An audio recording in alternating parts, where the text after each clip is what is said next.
Grâce, paix et miséricorde à tous les enfants de Dieu.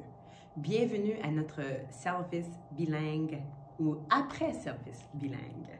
Donc, je suis juste là pour nous donner un sommaire ce matin de le message prédiqué par l'apôtre Andrew S. Henry, qui était intitulé « Restez dans le combat ». Donc, le combat ou combattez le bon combat de la foi et saisis la vie éternelle à laquelle nous avons été appelés lorsque nous avons fait notre confession en présence d'un grand nombre de témoins.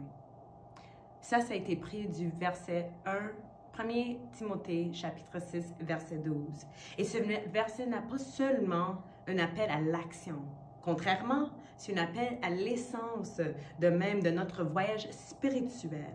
Le terme combat évoque souvent des images de conflit ou de lutte, mais il représente, dans cet contexte, ça représente un engagement inébranlable envers notre foi au milieu des épreuves et tribulations de la vie.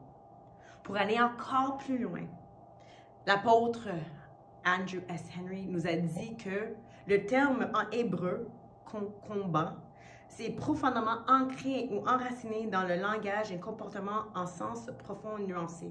Le mot gilakim, qui est enraciné dans le mot lechem, signifie pain ou nourrissement. Donc, qu'est-ce que tout ça veut dire? Ça veut dire que quand on est dans le combat, le Seigneur va manger nos ennemis comme le pain. Le Seigneur n'a pas besoin qu'on lutte ou on rentre dans le combat toute seule. On n'est pas toute seule dans le combat. Il est devant nous. Il nous dirige et il va manger nos ennemis. Donc, tout ça pour dire, soyez encouragés. Restez dans le combat, sachant que le Seigneur va manger, va dévorer vos ennemis. Soyez bénis au nom de Jésus.